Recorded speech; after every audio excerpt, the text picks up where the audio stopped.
하나님의 말씀은 잠언서 12장 18절 말씀을 제가 봉독해 드리겠습니다. 칼로 찌른 같이 함부로 말하는 자가 있거니와 지혜로운 자의 혀는 양악과 같으니라. 아멘. 여러분하고 인사할 때 여호와 살로 인사하겠습니다. 오늘은 그 태평성세의 말이라고 하는 제목으로 은혜를 나누겠습니다. 이 나라가 나라마다 다툰 전쟁이 일어나면은 그 나라의 국민들이 정말 그 다툼 전쟁이 일어났다고 했을 때에 느끼는 그 위기감이라고 하는 것은 위기죠, 위기. 전쟁의 위기. 위기라고 하는 것은 밑으로부터 위로 올라가는 경우도 있겠습니다만 대체적으로 위로부터 밑으로 내려와요. 나라가 이 태평성세라는 말이 나라가 평안해서 다툼 전쟁이 있고 편안해서 그 국민들이 평안한 마음을 가지고 이제 생활을 영위하는 것이 태평성세가 아니겠습니까? 그런데 이 다툼이 막 이렇게 전쟁이 일어나고 그러면은 나라마다 다툰 전쟁만 없어도 태평성세라는 거예요. 잠언서 17장에 보면은 다툼을 좋아하는 자는 죄를 사랑하는 자요. 죄를 사랑한다는 것은 사랑할 게 없어서 죄를 사랑합니까? 그러니까 다투려는 생각을 딱 갖는 순간 나라와 나라마다 다퉈야 되겠다, 전쟁을 일으켜야 되겠다라는 생각을 갖는 순간 그 사람은 벌써 죄를 사랑하고 있는 게 죄를 사랑하고 있는 겁니다. 그리고 너무 자기의 담을 높이 쌓는 거예요. 누구하고 교류를 안 하는 겁니다. 이것은 바로 파괴를 구하는 거, 파괴. 그런 나라는 반드시 망하는 겁니다. 그렇기 때문에 우리가 이 두 가지를 아주 명심을 해야 돼요. 다투고 이렇게 툭하면 다투고 이게 전혀 좋지 않은 가정 안에서도 부모님이 자꾸만 다투봅시다. 그 아이들이 굉장히 불안해하는 겁니다. 그래서 이 창세기 12장에서 50장까지를 보면 여러분들 잘 알다시피 믿음의 조상 아브람 가문의 그 말씀이 아니겠습니까? 그 가문의 말씀 중에서 이 1대 족장 아브람, 2대 족장 이삭, 3대 족장 야곱. 이 야곱이라고 하는 분이 이름이 나중에 우리 하나님께서 이스라엘이라고 이름을 줘주잖아요. 그러니까 그 야곱이라고 하는 분이 쌍둥이인데 그 형이 에서잖아요, 에서. 그래서 에서는 이제 신앙생활을 잘 안 했던 것 같아요, 보니까. 야곱은 여호와 하나님을 막 이제 믿고, 그래서 성경에 보면 하나님께서 야곱을 사랑하고 에서는 미워했다. 이 쌍둥이 그 야곱과 에서가 나중에 민족도 이룹니다. 그 이스라엘은 정말 야곱의 이제 이름처럼 이스라엘의 그 후손들이 많지 않습니까? 야곱 12지파가 전부 다 야곱의 아드님들이 아닙니까? 에서가 바로 에돔 족속들이 에서의 후예들이 에돔 족속이 아닙니까? 그런데 그 야곱이 이제 동생이고 에서가 형인데 팥죽 한 그릇에 자기 형의 장자 상속권을 이제 축복권을 이제 거의 뺏었다 그래가지고 그 형 에서는 상당히 건강하고 남자답고 남성스럽고 그랬던 것 같아요. 그리고 야곱은 목소리도 조금 이제 약하고 몸도 약하고 그러나 믿음 생활은 잘하고 그러니까는 형이 화가 나고 있는 이제 그 축복권을 뺏기고 그랬다고 하니까는 화가 나서 이러니까 그 어머니가 리브가가 삼촌 집에로 가 있어라. 그래서 삼촌네 집에 가 있을 때 그때 야곱이 삼촌 집에 갔을 때 삼촌이 이렇게 썩 잘 살지 못했어요. 근데 야곱이 가가지고 열심히 물론 하나님이 함께 하신 거죠. 그래서 많은 재산을 많아지게 하고 그래서 결혼도 하고 그래가지고 자수성가해서 다시 이제 돌아올 때에 그 형 에서가 400명의 장정을 데리고 그 기다리고 있지 않습니까? 그러니까 야곱이 이제 겁이 났겠죠. 그래서 이제 겁이 났지만은 이 자기 형에게 그 정말 태평성세의 말을 하는 것을 볼 수가 있어요. 보면은 이제 뭐라고 하냐면은 이 창세기 33장 10절에 보니까 야곱이 이르되 그렇지 아니하나이다. 그러니까는 그 형에게 돈을 많이 벌었으니까 재산이 많아졌으니까 재산을 좀 이제 그 선물을 좀 이제 드리면서 이러면서 그런데 형도 뭐 부자니까 장정이 400명 정도 되니까 그 아브라함의 가문이 이삭도 그러고 그건 부자 갑부집안 자녀들입니다. 이분들이 보면은 근데 여기 보니까 야곱이 이르되 그렇지 아니하나이다. 내가 형님의 눈앞에서 은혜를 입어 사오면 청하건대 내 손에서 이 예물을 받으소서. 내가 형님의 얼굴을 배운즉 하나님의 얼굴을 뵌 것 같사오며 형님도 나를 기뻐하심이니이다. 이게 태평성세의 언어예요. 야곱은 말을 참 이렇게 잘하세요. 보면은 그러니까 야곱이 물론 하나님 앞에 간절히 기도, 야복강가에서 하나님 앞에 씨름하면서 기도하고 거기서 이스라엘이라고 하는 야곱이 그냥 자기 형 뒤꿈치를 이렇게 막 그냥 열심히 있는 분 같아요. 이분이 야곱은 그냥 어떤 게 안에 축복도 뺏는 천국은 침노하는 자의 것입니다. 막 이렇게 축복도 막 뺏는 이런 거 아주 막 그 전투적인 그 신앙하면은 그냥 전투적인 물론 재산도 많이 늘리고 막 이런 거 보면은 야곱은 모든 일에 아주 적극성을 띠는 그런 분인 것 같아요. 보면은 이 11절에 보니까 하나님이 내게 은혜를 베푸셨고 내 소유도 조카오니 청하건대 내가 형님께 드리는 예물을 받으소서 하고 그에게 강권하여 받으니라. 이 태평성세의 말은요, 가끔 어떤 친구들 보면 말은 번지르르하게 이렇게 얘기하는데 선물은 안 주는 거예요. 애서 형님이 선물을 안 받겠다고 하는데도 강권해서 주는 것이 태평성세의 말이에요. 그러니까 이 무슨 얘기냐면 이 태평성세의 말은 결심하고 적극적인 의지가 담긴 말이에요. 물론 이 야곱은 그러고 나서도 혹시 형님이 혹시 또 우리를 해코자 하면 어떻게 하나 해가지고 여러 가지로 생각을 많이 갖습니다. 그러나 어쨌든 간에 이 태평성세의 말은 즉흥적으로 하는 말이 아니고 많은 기도하면서 또 생각해보고 또 생각해보고 이거 내 말 한마디 잘못했다가 내게 죽는 거 아닌가.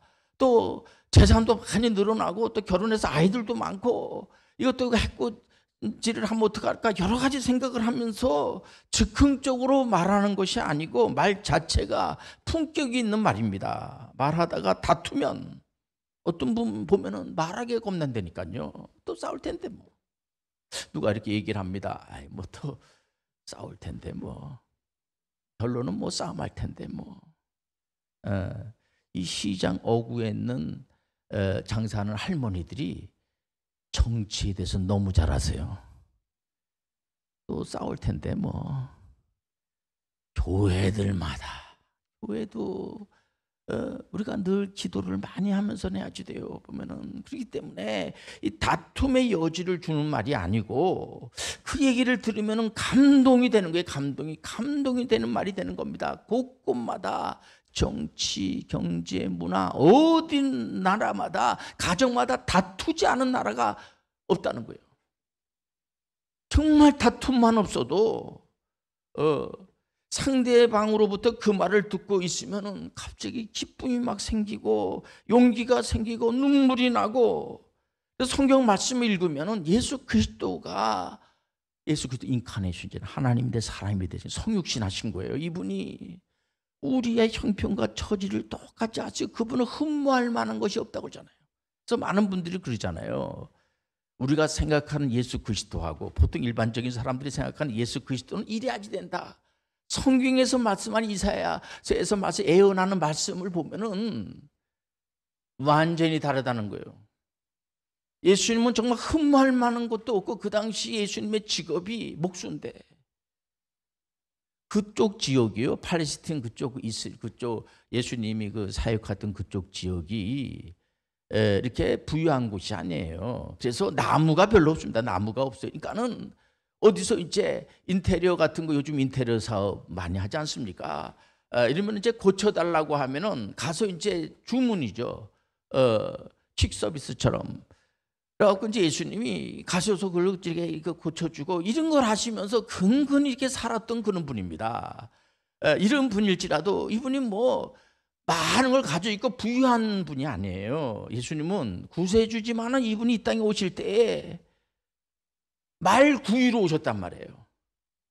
그렇지만 이분이 하신 사역이라고 하는 것이 많은 사람들에게 감동을 주면서 예수님이 오신 이 땅에 오신 목적은 죄 문제를 해결하기 위해서, 우리를 위해서 그 내용을 알고는 우리가 큰 눈물을 흘리면서 수많은 사람들이 감동을 받으면서 눈물 흘리고 예수님 만나면 그냥 바로 무릎 꿇는다고 그래요. 주여.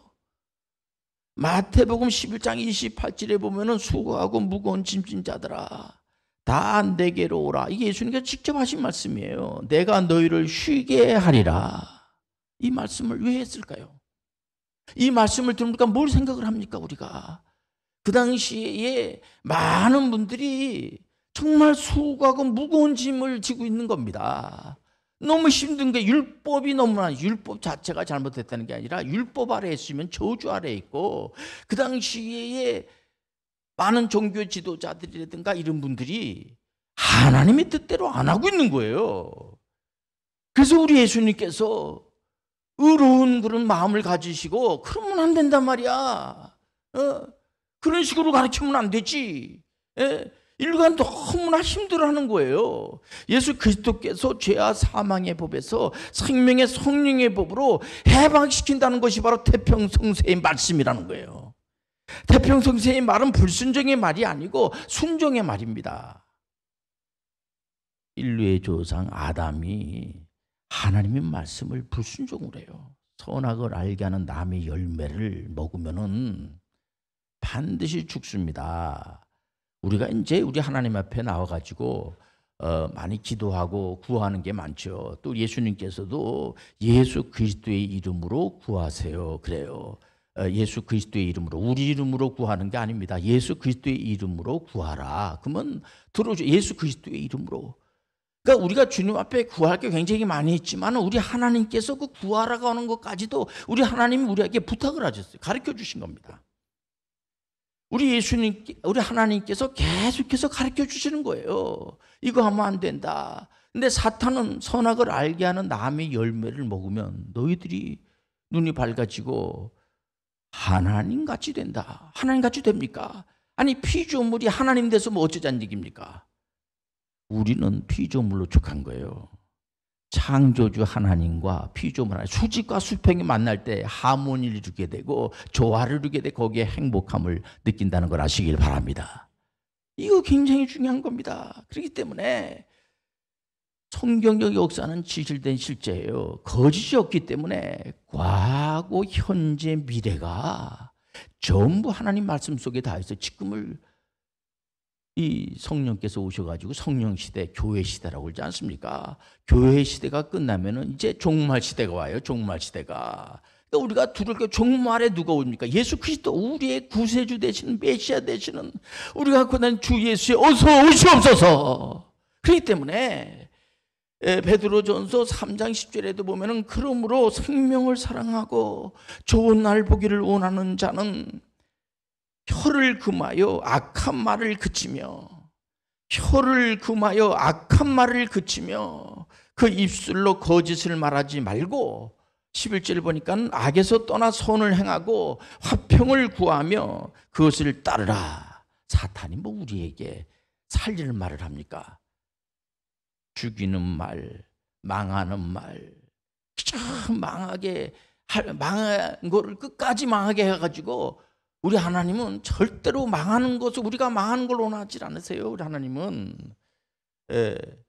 우리 하나님께서 우리가 몸 아파하고 힘들어하는 것을 우리 하나님께서, 창조주 하나님께서 하나님 형상으로 지음받은 삼일째 하나님께서 우리를 창조하시고 그렇게 기뻐하셨어요.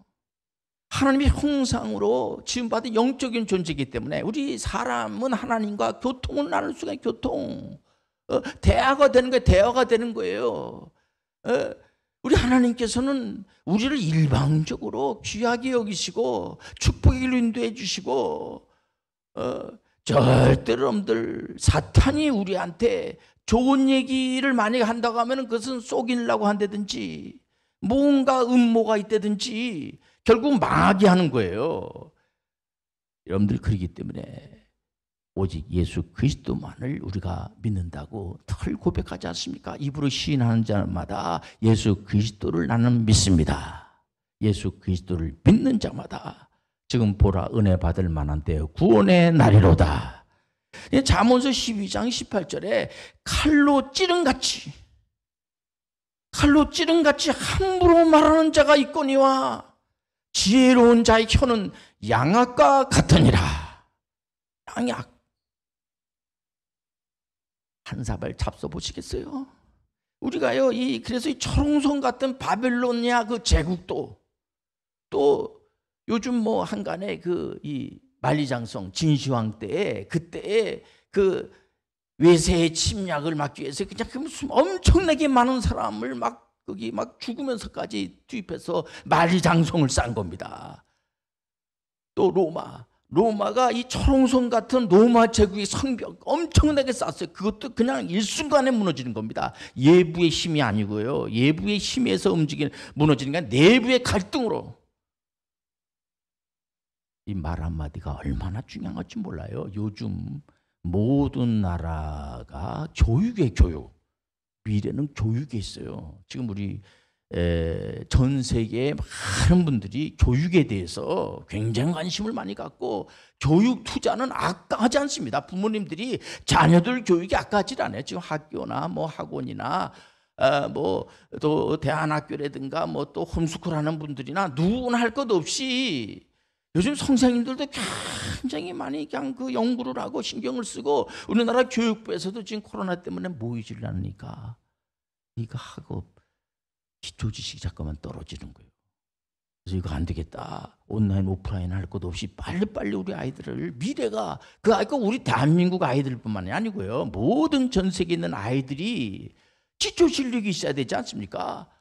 그런데 조금 부족하고 지능 주소가 좀 낮아도 그 선생님 만나면 공부하고 싶은 생각이 드는 게 우리 대한민국 지금 굉장히 좋아졌어요. 조금 몸이 연약한 그런 친구들은 특별 선생님들이 많이 이렇게 그 신경을 쓰고 특별히 그 아이에게 관심을 갖고 이런 거는 미래가 있는 거예요. 그렇지 않습니까? 잘하는 아이들만 잘하게 해가지고 무슨 의미가? 잘하는 아이들은 물론 잘하게 해야죠. 그러나 이 교육에서는 약간 좀 부족하고 못하는 그런 친구들까지도 잘할 수 있도록 너무 부족한 학생인데 그 선생님을 만나게 되면 너무 공부하는 게 재미가 있고 이 대단한 학생이 되는 게 그래서 그냥 지금 뭐 7과목이다, 6과목이다, 7과목이다 뭐 시험 보면은 다 만점을 맞는 거예요. 어떤 분들은 한 목사님 꼭 다 만점을 맞아야 됩니까? 이렇게 얘기를 하죠. 뭐 그렇게 다 어떻게 만점을 맞습니까? 근데 이게 애들을 자꾸만 칭찬하고 대단하다 그러고 훌륭하다 그러고 이러니까 만점 맞는 애들이 또 많이 나와요. 보면은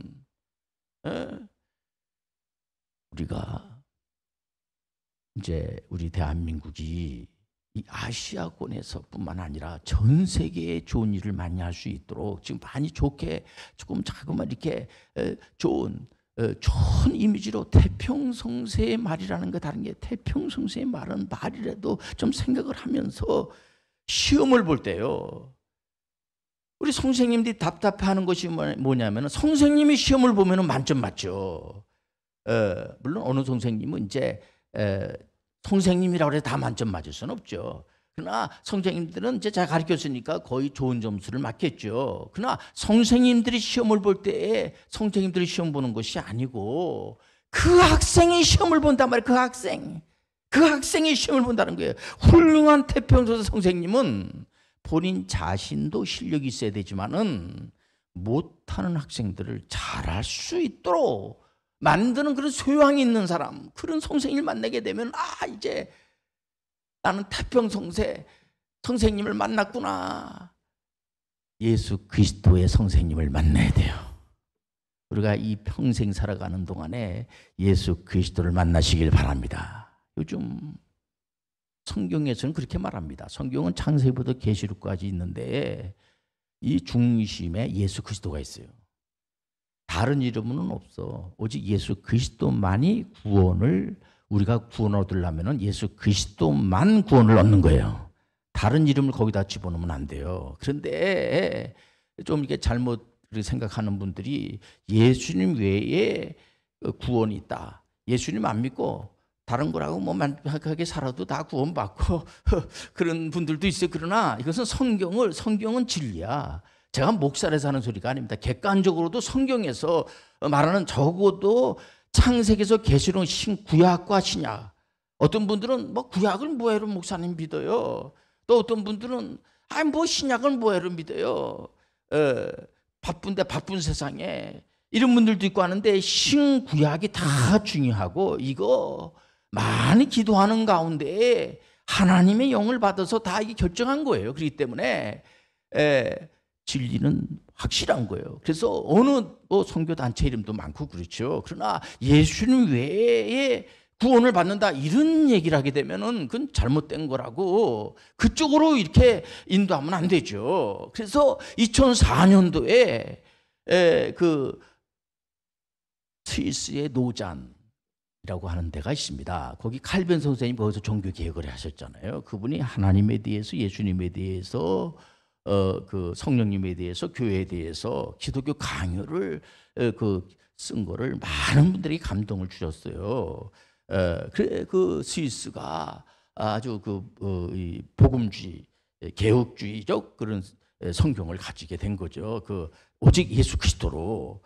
그래서 거기에서 이제 시작된 로잔 포럼이라는 이제 그 성경 그냥 그대로 믿는 그런 그 선교 단체입니다.